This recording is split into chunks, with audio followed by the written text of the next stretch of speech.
Hello, greetings, and salutations. Welcome back to the BFC. I hope you guys are having a great day. Yes, we have a lot to talk about, and we have a lot to share. I want to share with you, we're approaching the end of quarter one, and I thought, what better way than actually sitting down and watching a clip from each show, each guest that we've had on. You know, we've had a lot of guests on the show, and we've had a great time, and I want to sincerely thank every single one of you guys for following me and sharing the videos, liking the videos, and helping this community grow. This has been an absolute great experience, and I've made so many friends across the country because of this channel. And a shout out to all you guys, and you guys know who you are. But before we get into all that, I do want to talk a little bit about IGPK. All right. Yes, Tuesday caught us with our pants down. Not going to lie. I still have 1.5 million shares. I'm going to retain 500K for the long term. And I do have a lot of conviction in this company, in this merger with the due diligence that has been presented. Now, I haven't done video after video on it because there are so many people in the community that have covered the due diligence, and I have shared that. But, you know, something was shared on Tuesday, and it was a great buying opportunity if you were the person that dropped that information. And that person did nothing wrong. They shared a public document. It created mass hysteria and panic, and some of us lost our positions and lost some shares. And, you know, somebody got a really good buy. So, you know, a little lesson for me as a trader, but I still have 1.5 million shares because I realize the full potential of this merger, and it's getting very, very exciting. But over in the Wales Discord room, because they compiled some DD and wanted me to share it. They asked if I could share it on the channel. So I'm going to do that today, and I want to do it. I'm going to be as brisk as I can, but I want to address the 2 billion authorized shares that people think are going to be added after a reverse split would be initiated. Let's get into this right here. All right, so this is what caught us with our pants down. It caught us by surprise and created mass panic. It was quite an eventful day. Let's just put it that way. So it says about the 1 to 1,000 reverse split can be carried out as soon as possible. But remember, guys, this is going to take a long time. This is months and months away. There is so much price action that's going to happen. Yeah, and there's going to be a lot of buying and selling opportunities. And based on the recent translation that somebody just put out the video, I think it was Long Bully Stick did the video translation, and you know they want to stabilize the share price. So this is going to be a very telling week. We're going to find out a lot of information on the 28th. That's a catalyst date. Mark it down. Mark it on your calendars. But it also says, and to reauthorize 2 billion shares of common stock. So there's this conception that they're going to add an additional 2 billion shares to the authorized share count. And I think that already happened. And so did the gentleman that shared that due diligence with me. And this is why. And I actually covered this back in December, believe it or not. Here it is, the certificate of change. Here is the form. It's the NRS 78-209. All right, sections 2 and 3. There's a difference right there. There was an increase of 2 billion shares. Now, why did they do this? Well, and by the way, that was 11/29 that happened on. All right. They did that, in my opinion, to merge the company in and to get rid of those preferreds. If all those preferreds, remember, this is a clean shell. All right. They took care of all the preferreds. When you converted those preferreds, it exceeded the amount of outstanding shares available. They had to increase the authorized share count to get rid of the preferreds. And it makes total sense. All right. So there it was on 12/21 right here. You saw the increase 2 days after that filing happened. There was an increase in 2 billion shares. And you saw the increase 7 days later in the outstanding share count on the right here. I circled it with 1.1 billion. Now, I got to say, the 1.1 billion, we don't know if that was converted for former holders of the company or if they are the people that are coming in. We're going to find out about that. The only way to really find out the facts on that is on April 15th when we, and I think that's a date, when we actually get the filing, the annual report. And we're going to see all that in the annual report. So That's that. And so this whole notion that they're going to just split it and dilute the hell out of you, I don't think that's factual. All right. And look, here it is. Certificate of amendment. All right. The entity name has been amended, and we saw that. That's already been posted. The authorized shares have been amended, and there it is. The authorized shares have been amended. There it is. It's done. This is our opinion. All right.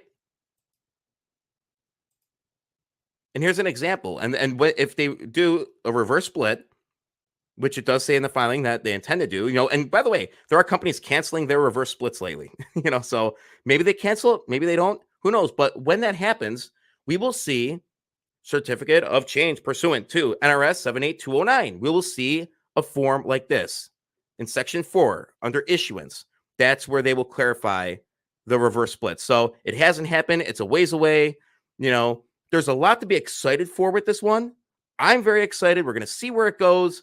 I am going to take more profit on the way up because I think that this one has a long way to go. And I think this company, it's going to be a good story to tell. This has been very exciting. Due diligence wise, this has been a challenge. I mean, hell, I'm used to interviewing people in the United States that speak English, that are on this continent. But China's not accessible for me. Hell, I would love to get a translator and interview Wang Dejun. That'd be great. But this is giving us some challenges in our due diligence process. So it's exciting. It's a challenge, and we rise to the challenge. And I want to give a shout out to the Whales Discord. Shout out to OTC Method for actually buying that filing, the one filing, and sharing it to confirm it. That was good. Listen, we don't want to run from the facts. We want to make sure that we get the right information. And I do have an opinion on how it was dropped and the panic that it created. I thought it could have been done. It was done with purpose, and somebody got a lot of shares. But hey, it is what it is. The OTC is the Wild West of the trading world, so that's just something that we know going in. So that's something, I guess, I don't know. I think we enjoy it. We enjoy the chaos sometimes, don't we? Hell yeah! All right, but that's all I got on that, and no more IGPK. All right, we're gonna look at a bunch of clips. And by the way, before I forget, next Monday, April 1st, April Fool's Day. This is no joke. The management team from Triple DX is going to be on, and I have a lot of questions for them. I hope that we see some positive price action. I hope that we get some really good updates. And so make sure you tune in 6 p.m. April 1st. Not an April Fool's joke. Coriano and the crew, Roger Jansen, Harold Blackwell, they'll all be here on the BFC to answer your questions. So let's get into a clip. Let's get into all these clips. Rob, let's roll it. Let's get into it.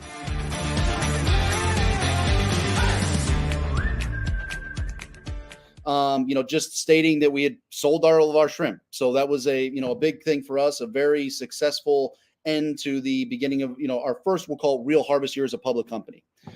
So we're very delighted. We've sold it to a phenomenal customer who we're looking forward to doing business with in the long term, over the next few years and things like that. We're in discussions with them now about what we're going to be doing this year. So part of our stocking programs that we're planning for this year will be definitely working towards some allocation and things like that for this customer. I'm not at liberty just to say yet who it is. We're still working through it with them on that. But just know that it's a major retail chain on the East Coast. So that's something that we're really excited about. We're really happy about. We were able to provide our premium quality shrimp to a customer that definitely shares those values in terms of premium quality seafood products, sustainably raised, and the real cleanliness and healthiness of the product. So big win for us, to get started here in the beginning of the year. And then rolling that right into, we've already started our mating programs, our maturation programs for this year. So, I think where last year we only were able to produce one cycle, this year we've kicked things off already, and we're hoping to get, those 2 full cycles in this year, if not kind of a little bit more continuous stocking that we're going to be doing over the course of the next few months, but really focusing on, driving the growth of the volume of the product that we're producing, but then also, branching out in terms of, the sales and the customers that we're dealing with as well. So it's been a good start to the year. It has not been easy. The overall seafood market, we'll call it the overall shrimp market right now, is pretty depressed in terms of everything that's going on in the global market. Ecuador, which ironically, a good portion of the company and the expertise within Transamerican comes from Ecuador, has produced record volumes of shrimp. And historically, a lot of that shrimp goes into China. But there's some issues going on with China right now economically. Usually their middle class buys up everything that Ecuador has. But however, there's, some economic things going on in China right now that, that shrimp, Ecuadorian shrimp's now making its way into the U.S. market. So anybody's seen kind of kept track of shrimp prices over the last year or so, they're at historically depressed values.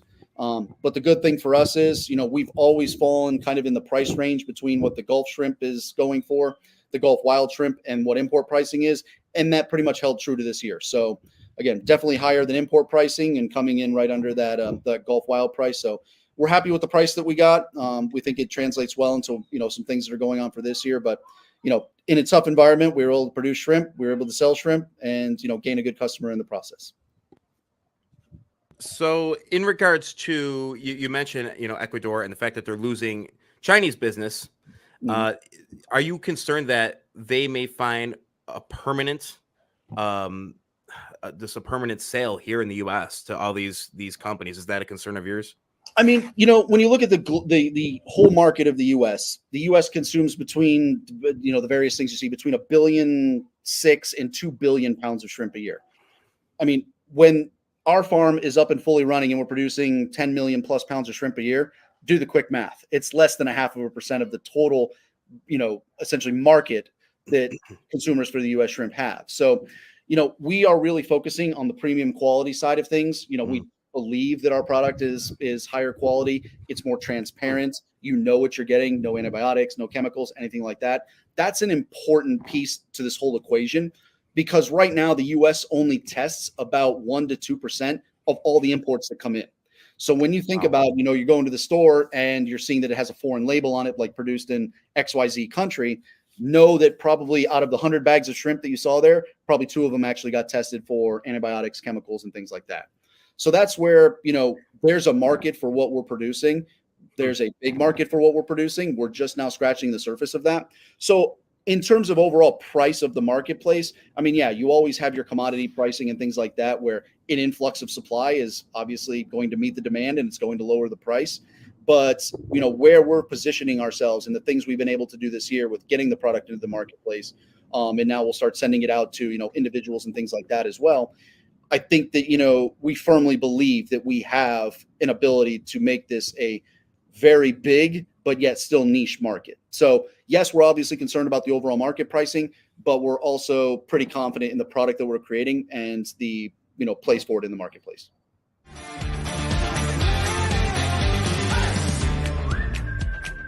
Let's talk smart city projects. Now you have embarked on that adventure across the world, and talking about you utilizing infrastructure that's already there. How are those things coming along with the smart city project? And by the way, guys, that doesn't mean that you're building all new wires, all new everything. Like it's more about information sharing than anything. So go ahead, David Lee, tell us more about where you guys are at with the smart city development. That's a good one to touch on, Eric. We put out some announcements, and I'm going to try to keep this to where I can speak to announcements and relevant towards what's out in public information. The Philippines, much to look forward to and excitement in this year, because when one says that we're working on a smart city project, we have to be very real in the real world deployment, installation, and technologies. We start with the layer of communications. That's wireless networking, guys. Those are the Wi-Fi, 5G antenna radios and radio servers that one needs to install on existing electric poles or light poles within that city. Now, once you have a layer of communication, then you start applying all the devices for which you're going to send data across that communication network. In our world, it's loud horn speakers for the mayor to announce weather catastrophes, flooding in certain sections of the city. And then, of course, there's cameras. Cameras not to just watch people and cars drive by. Cameras applied with IVDA AI. Remember, all of our components, or I should say subset of our featured technology suites, come together to make a smart city. Along with the communication, we have Wi-Fi and Bluetooth gateways that are applied to these poles and boxes as well. Why? Then you put taggers. Taggers on what? Taggers on police motorbikes, taggers on city garbage trucks, tags on items that you not only want to know where, but there's also meters that tell you, is the garbage can full or is it flooded? Or Fire, member, IoT, Internet of Things need connectivity. So when IVDA says we're working on a smart city project, you must salvage what's functional. You must bring up a realistic measure and medium for how your devices will communicate. You can sell it all a bunch of stuff, but if they don't work well with each other, they can't transfer data effectively, the customer's not going to be happy. So as we begin, when we announce, let's say, a $1.5 million contract, a $3 million contract, please, shareholders, understand a check is not given to you at that moment in time. There's these layers of components, devices, deployment, and back-end software that all gets put into this wonderful city. And eventually, how does it become smart? When all of what we do begins communicating and thinking and making decisions on the customer's behalf based on real data that comes throughout their city.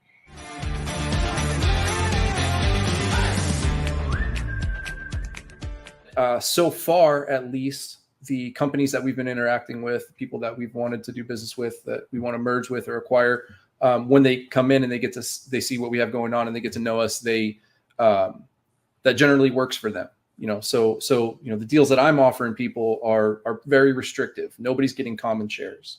Everybody's got lockout leak agreements. You know what I mean? We're just, some of the issues that have been plaguing this company in the past, there are not going to happen moving forward. And I guess that's a major change. So it's how we're going to do things. And that's the same for bringing in funding as well. So we're not issuing common stock, not for funding, not for acquisitions, just not going to do it. And at this point, our team no longer holds any common stock. None of us are going to be liquidating any shares for the foreseeable future. And when the time comes, everybody's in the lockout agreement. We're just going to keep it as clean as we can. That's awesome. And what's nice about that is that when you have a stable share structure, going forward, the news and the financials works to be a catalyst. And I think that's what people strive for, especially in the OTC, is that, financials really sometimes they're not often the driver of moving the share price. Sometimes it's leading up to the catalyst, like a merger or acquisition. So the fact that you guys are a real company and you're working to get your products out, and that's the focus. Maybe this could be the response is when you say, all right, the market actually responded to our filing, or the market actually responded to the fact that we had an increase in sales or profit.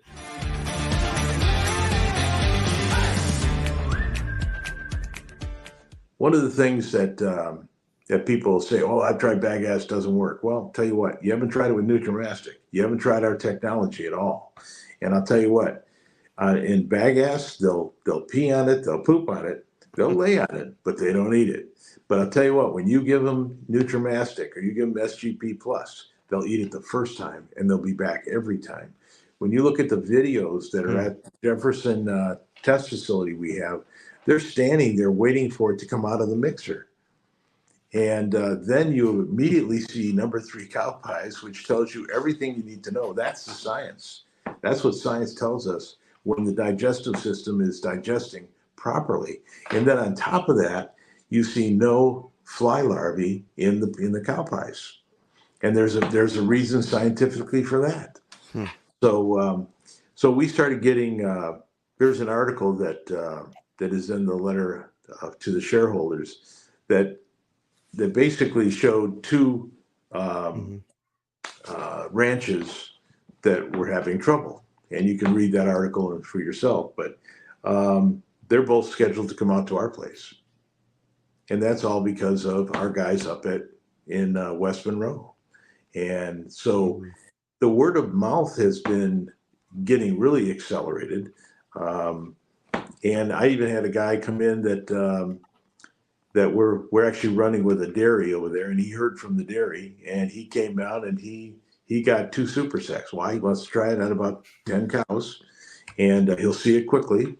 But so I get a lot of that. So I stock a lot of super sacks for that reason. There are a lot of small ranchers that can't afford anything more than a super sack, and I understand that.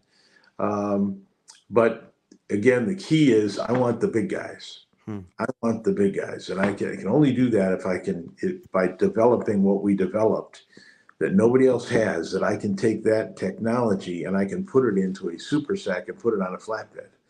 So I see desperation being our biggest ally, unfortunately, because when you see the big eyes of a guy says, I don't know what my cattle are eating. I know they're out there, and no grass is growing. In fact, the Jefferson Ranch, the guy that owns that told me, he says, you know what, if it wasn't for SGP Plus, I would have to sell my 300 cows. That's I crazy. couldn't have kept them. And that's what's happening in the United States. We're no longer number one in cattle. We're number 4. Can you believe that? I'm proud of the United States, man. I don't want to be number 4. I want to be number 1. And there's no reason why we can't be. And if you look at the mountains of bagasse that are not being taken to a landfill because they can't afford it, there's plenty, and it renews itself every year. Those stacks they grow at an exponential rate of 20-25% per year, and they're huge now.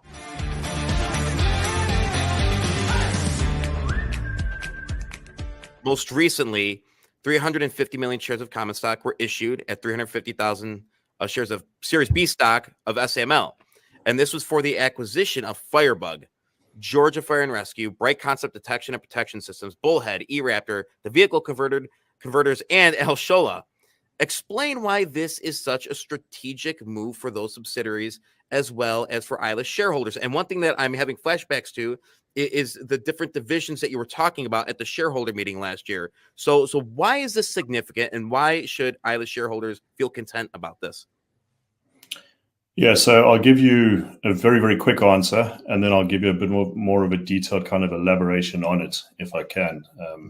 Since it's rare that we get these interviews, I know we're going to do more of them, Eric, but let me give you the short answer, which is simply that we being SAML acquired the emergency response businesses from ILUS so that we can aggressively grow those businesses. So all those businesses which you mentioned in your question, we acquired them from ILUS so that they can be aggressively grown. So I would imagine that you joined or you became a shareholder of ILUS because you wanted to see firefighting technology on your shores in the United States. Probably for many shareholders, it was literally as simple as that. And this strategy allows us to do exactly that. That's the simple answer, right? But also wanted to add, to kind of elaborate on that a lot of people assumed by that recent PR, the one that you just referred to, that last year was wasted, or possibly even the last 2 years was wasted. And I just want to say the following, because I need to be clear, because this is not understood by many, many people. And I know I can drive the point home until I'm probably dead, and many people still might not get it. But look, nearly 100 members of our operating business team worked their asses off last year, right? Whether it's the welders at Bullhead Products, the Holmatro servicing technicians at Georgia Fire, the fire alarm installers at El Shola Safety, the design engineers at Firebug, or Alex and his small team in Serbia, they all grafted their asses off and they provided for their families in the last year. So what is my point? We have real businesses which put food on the table for real families, and all of that goes on day and night. It's going on right now today, and it's going on while the keyboard warriors and all those people talk their shits on Twitter and on Stock Twats and all that stuff. It's happening. We have real businesses in our group right now today. I know it's not glamorous. I know it's not constantly hitting your highlights reel in terms of news, but the business goes on, and it's going to go on for another 20 years or more. It's going to go on without the OTC. It's going to go on without NASDAQ or any of that, So I particularly find it funny. Actually, I find it quite sad when people say, that ILUS is doomed if it doesn't uplist. When we literally own companies right now today, which will outlast literally your and my lifetimes, right? We own them today. 100% of them they paid for, we own them today. So we've already built a business that can sustain itself, right? Are we happy? Of course not, because without doubt, we really need to grow the darn thing to where you and I and thousands of shareholders want it to be, right? So yes, going to a big board will play a massive part in us being able to achieve that growth, as well having a suitable special purpose vehicle in the interim as a stepping stone to help it grow. And that's what the PR was about, right? That we're now in a position to aggressively grow all of these existing businesses and to add new ones to the emergency response group and to take it to NASDAQ. And to take it to NASDAQ a hell of a lot sooner than anyone might assume because of the business combination opportunities which are currently on the table. Those opportunities, well, they might have been on the table in 2021, 2022, or even 2023. We didn't know about them, right? We know about them today. That's what we're currently executing.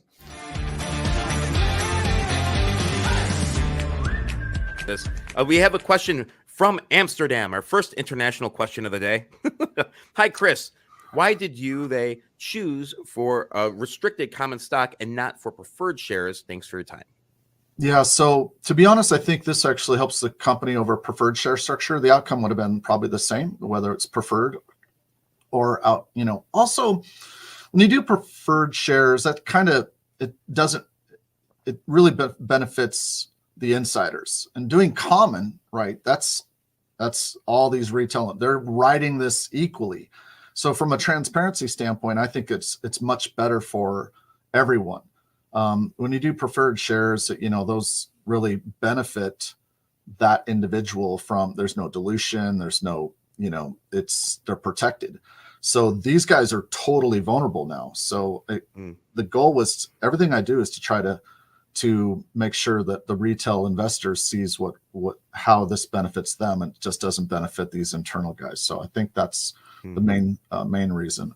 Also, we had, I was contacted by several supporters of the company on the retail side saying, hey, what's the current outstanding? Because I'm up against the 4.99. So this instantly alleviates a lot of pressure that that guys didn't want to be reporting or considered an affiliate. So that helps them. And also our market cap was sitting at 200 grand. That's doesn't allow us to. It's pretty restrictive if you want to go to an S3 and S1. So now with 2.3, which will go up even substantially more once the other shares are issued. So hope that answers. That's a good question, Pat.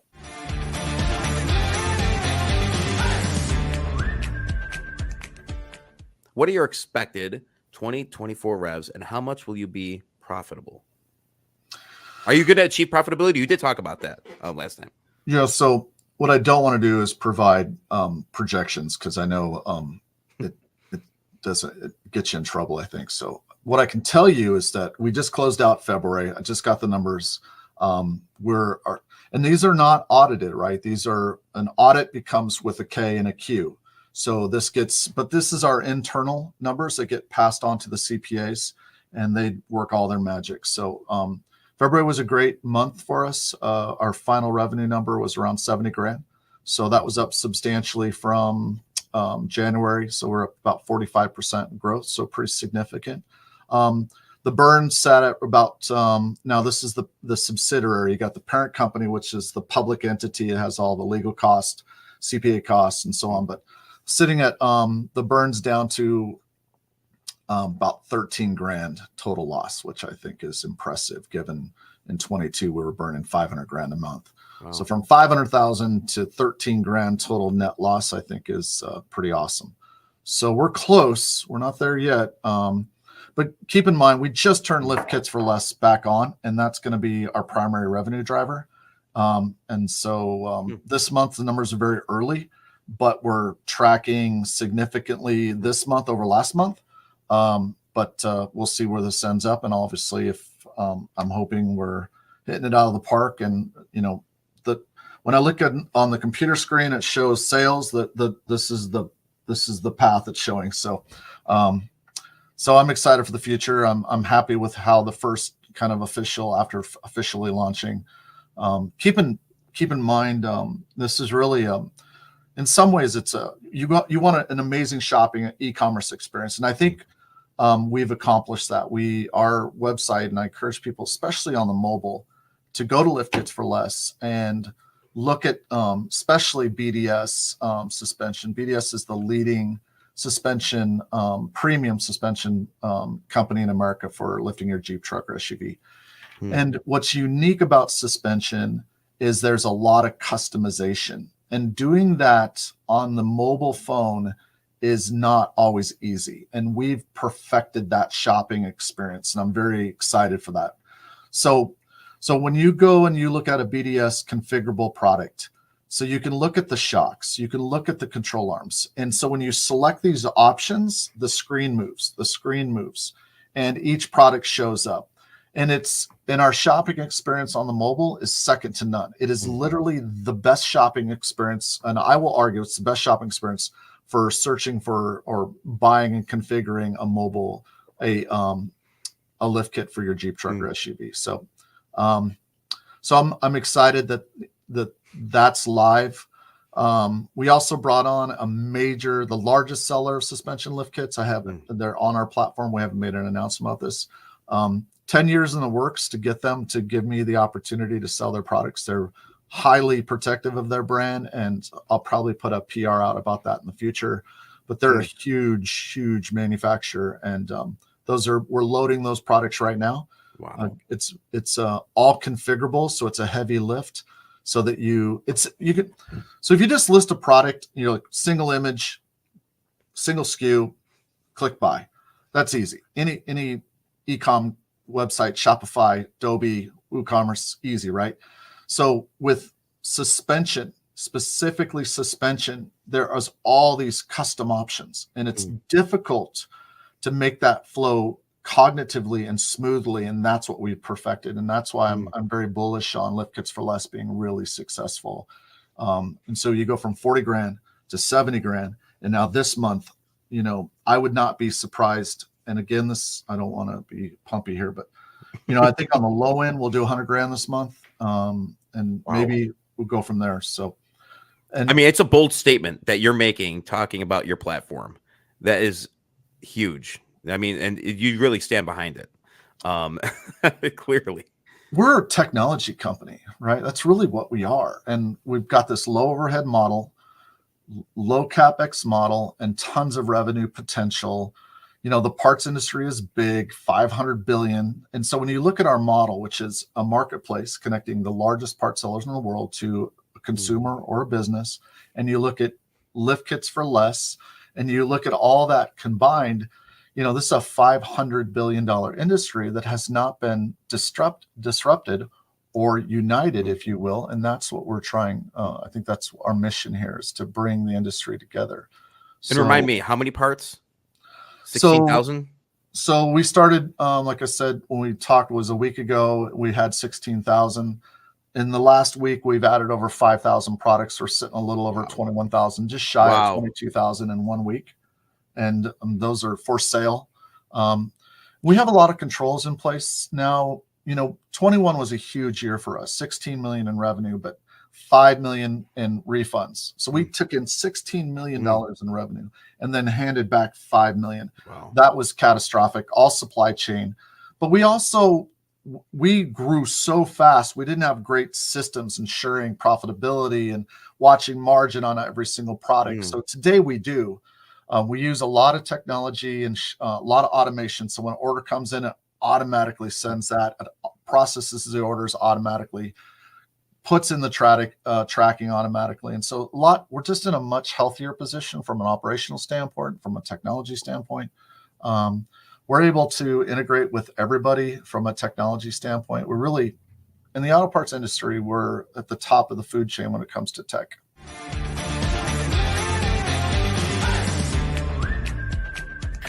Paul McKinney, have you tried getting some kind of a deal with a major national water park, like Schlitterbahn, etc.? Schlitterbahn, okay. Schlitterbahn. I never heard of that, to be honest with you. I'm learning something here now. I have not thought of that. I think there is a lot of industries that have a lot of promise. One of the industries we have talked a bit about with our network is doing medi spas or even clinics where people go to have any work done to themselves, these higher end places. So there is a lot of opportunity. There's definitely industries I haven't thought of, including water parks. But if there is a high end clientele there, then that is always a possibility. Cool. Lauren Bentley for kids. See it down on the water slide. It could happen. Yeah, right. Hey, you know what? Think big. Think big. You never know. Lisa Matthews, sounds like you are only designing swimwear. Are you also considering medium and larger women other than the skinny model types to design for? And is it a different process? That's an incredible question, Lisa. So thank you. Lisa's awesome, by the way. Big yes, DD contributor in the Discord. You gotta say, she's awesome. I'm going to break it down a little bit here. So at the moment, yes, we are only designing swimwear. With our second collection, we are doing our first cover-up piece, and past that, we would absolutely like to expand into a broader beachwear category. And past that, I would say collection 3, collection 4, we will definitely be looking at expanding even further into other categories such as daywear, such as accessories, and again, I feel like everything we're talking about kind of just goes to show that the options are endless. I mean, we can be in water parks with kids swimwear, right? So the options are endless, and we will continue to grow and enter different categories as time allows, as resources allow, etc. We are absolutely considering different body shapes and sizes. That is very important to me as exclusivity. And I hate to continue to be a broken record, but to you, I mean, you have this in your question too, Lisa, is it a different process? It is a different process on many different levels. So it involves a lot of resources. That being said, it is something that I've myself and my team have taken into consideration throughout the entire process of designing everything we have thus far. So we do fit things on multiple body types throughout the entire sampling process. And then in terms of marketing after, like when selling the goods, again, that takes more resources because it's more models, it's more costly, it's more hours on the during the photo shoot. So these are all things that we absolutely do want to do when we place so much importance on it. And again, as we grow and have more resources, we will continue to implement, showing. We are already designing for multiple different body types, but actually showing the garments on different body types. Excellent. Arlex, Viva la BFC. Shout out to Arlex. We actually just went and saw Les Miserables up at Shays in Buffalo, and it was great. And we had some chicken wings after. So, hey, shout out to Arlex. You get the shout out of the week, brother. That's great. That sounds like a perfect It was an excellent night. show. Excellent show. I had a great time. Jonathan Davies has another question. Is your and this sort of goes along with Lisa Matthews' question, is your intention just to stick to swimwear, or will it branch off to other facets of fashion to increase revenue streams, for example, yoga wear, etc.? Yes, I mean, I will be transparent. Different categories that I would love to get into. I mean, the obvious ones are, broader beachwear, doing daywear, doing accessories. Personally, I have a huge interest in homeware, so what you wear in the home, pajamas, loungewear, etc. I also have a interest in fragrance, whether it be fragrance for the home or fragrance for the body. So just interesting. Wait, that's interesting. I'm not promising anything here, so nobody. All right, that's cool. I want to be open and transparent, and I guess this is the creative side of me that is speaking. But since we have so many questions around it, there are many categories that I'm very interested in, and I also think that they don't necessarily, the beauty of having LSEB Creative and Lauren Bentley Swimwear just being a brand within it is that we have room to have other brands that can have their own personas. Good. We'll be wearing the cologne or the perfume. Lauren Bentley. Hey, that's a great idea. Fragrances. All right. I know we're winding up and we only have so much time left. I know but there are some great questions here. Let's see. All right. Samir. Lauren, can we get more regular updates on your brand on social media or luxury brand magazines so there is more your brand awareness about LSEB in luxury fashion space? And by the way, they do have a website, and if you actually go and register on the website, you will get regular letters. I know I just received one last week, so make sure you go on the website and register on. Actually, I don't even have the website pulled up. Thank you. Shame on me, but get on their website. Go ahead, plug that website right now, Lauren. I'll tell you what it is. So for the company, we have lsebcreative.com. And then, of course, the brand is laurenbentleyswim.com. In terms of LSEB updates, yes, if you sign up on the website, we do newsletters. as of right now, they are not monthly. They are as we have updates. Obviously, it does become more and more regular as we continue on. And yeah, we just had a great one out last week. And also, I'm just reading the question, luxury brand magazines, more awareness. I'm not sure about the magazines, if he means from us. But what I will say is I would say actually maybe our most active space right now is Twitter. So if anyone here is not following LSEB Creative on Twitter, that is probably where we are most active and keeping everyone up to date. Hey guys, I hope you enjoyed this rundown and this, sort of recap of the first quarter. I want to thank every single one of you guys. I want to thank every single guest that I have had on this show. Because, that's what this is all about, is doing firsthand due diligence. And shout out to producer Rob. Shout out to Long Bully Stick over there at pixelworld.tv. Shout out to Jord Hugga and Arlex, Lisa Matthews, all you guys, Rickers, all my good friends. You guys have a great day. All of you have a great day. And remember, there's more that binds us than breaks us. Peace out, guys. Have a good one.